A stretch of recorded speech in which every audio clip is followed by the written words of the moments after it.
Hi friends, இந்த வீடியோவில் நம்ம சூப்பரான ஒரு தகவல் பற்றி பார்க்க போகிறோங்க. அதாவது இபிஎஃப்ஓ தரப்புல இருந்து நம்ம பிஎஃப் பாஸ்புக் பார்க்கக்கூடிய அந்த வெப்சைட்னுடைய இன்டர்ஃபேஸ் வந்து புதுசாக அப்டேட் பண்ணி வச்சிருக்கிறாங்க. ஸோ எந்த மாதிரி இந்த பேஜ் வந்து அப்டேட் ஆயிருக்கு அப்படிங்கிற தகவல் எல்லாமே இந்த வீடியோவில் பார்க்கலாம். அதாவது இந்த நம்மளுடைய பிஎஃப் பாஸ்புக் சம்மந்தமான எல்லா டீட்டெயில்ஸும் அப்படியே தெளிவாக நம்மளுக்கு புரியிற மாதிரி அந்த வெப்சைட்டோட இன்டர்ஃபேஸ் வந்து இருக்குது. ஸோ என்னென்னலாம் சேஞ்சஸ் பண்ணியிருக்காங்க அப்படிங்கிற கம்ப்ளீட் டீட்டெயில்ஸ் வந்து பார்க்கலாம். சரி, வாங்க வீடியோக்குள்ள போகலாம்.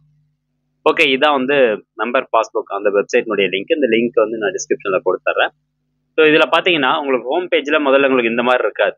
ஸோ இந்த கிராப்பில் வந்து passbook traffic from last 30 days. So last 30 நாள் ஒவ்வொரு நாளைக்கும் வந்து போட்டு எத்தனை பேர் வந்து பார்த்துருக்காங்க பிஎஃப் மெம்பர் பாஸ்புக்கை, அந்த பாஸ்புக்னுடைய டிராஃபிக் ஸ்டேட்டஸ் வந்து கொடுத்துருக்காங்க. பட் இது நம்மளுக்கு தேவையில்லை. பட் இருந்தாலும் இத்தனை பேர் வந்து பிஎஃப் பாஸ்புக் பார்க்குறாங்க அப்படிங்கிற டீட்டெயில்ஸ் தான் இது. அடுத்தபடியாக பார்த்தீங்கன்னா ஒரு சில பேசிக் இன்ஃபர்மேஷன், இதெல்லாம் ஏற்கனவே நம்ம பழைய வெப்சைட்னுடைய இன்டர்ஃபேஸ்லேயே வந்து இருந்தது. அது எல்லாமே அப்படியே தான் இருக்கு. இப்போ சைன்இன் வந்து பண்ணிக்கோங்க. உங்களுடைய யூஏஎன் நம்பர், பாஸ்வேர்டு, கேப்சா அதெல்லாம் என்டர் பண்ணிட்டு சைன்இன் கொடுத்துருங்க. அடுத்தபடியாக உங்களுக்கான போர்ட்டல் பேஜ் வந்து ஓப்பன் ஆயிரும். ஸோ பாஸ்புக், உங்களுடைய பாஸ்புக் ஹோம் பேஜ் உங்களுக்கு இந்த மாதிரி தான் ஓப்பன் ஆகும். ஸோ இந்த இடத்துல உங்களுடைய பெயர் போட்டிருப்பாங்க. அடுத்தபடியாக அந்த ஹோம் பேஜில் என்ன மாற்றம் வந்திருக்கு அப்படின்னு பார்த்தீங்கன்னா, மெம்பர் வைஸ் பேலன்ஸ் வந்து இந்த ரைட் சைடில் கொண்டு வந்திருக்காங்க. ஏற்கனவே கீழே இருக்கும்.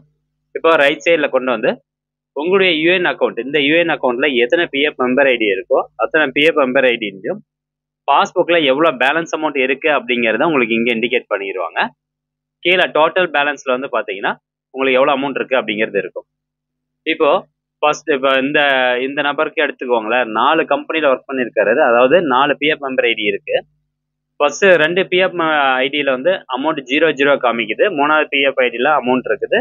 4வது பிஎஃப் ஐடியிலையும் அமௌண்ட் இருக்கு. அப்படின்னா என்ன அர்த்தம்னா, இவர் வந்து ஃபர்ஸ்ட் கம்பெனி செகண்ட் கம்பெனியில் இருக்க அமௌண்ட்டை மாற்றிருக்காரு, டிரான்ஸ்ஃபர் வந்து பண்ணிட்டாரு.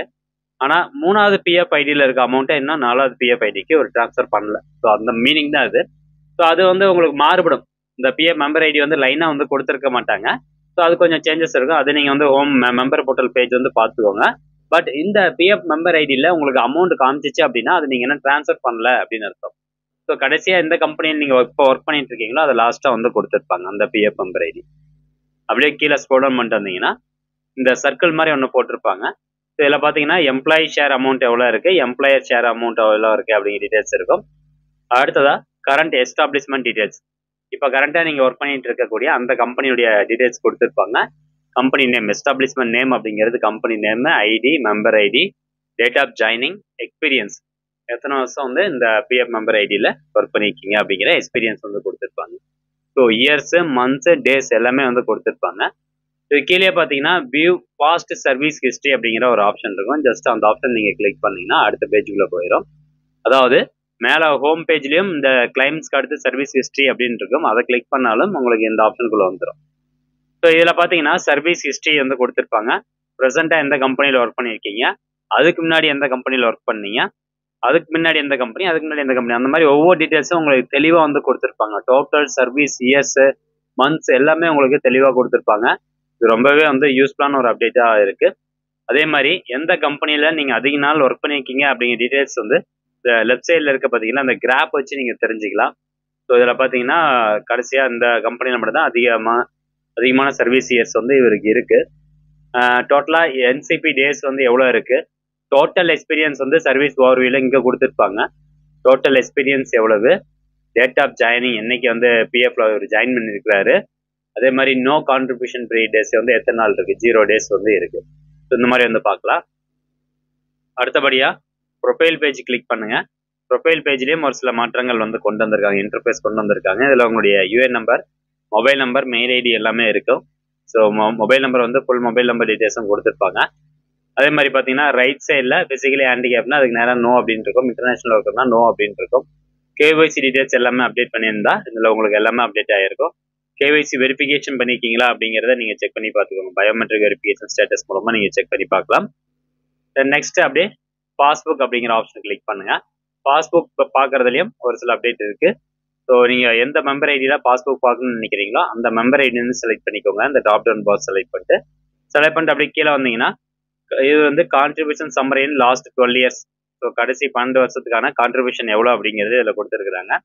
அதே மாதிரி கடைசி 12 வருஷத்துக்கான அந்த பாஸ்புக்கும் இதில் இருக்கும். 2011 பாஸ்புக் கூட நீங்கள் இந்த 2011 அப்படிங்கிற ஆப்ஷனை கிளிக் பண்ணிட்டு பார்த்துக்கலாம். அதில் எந்த ஒரு சேஞ்சஸும் இல்லை.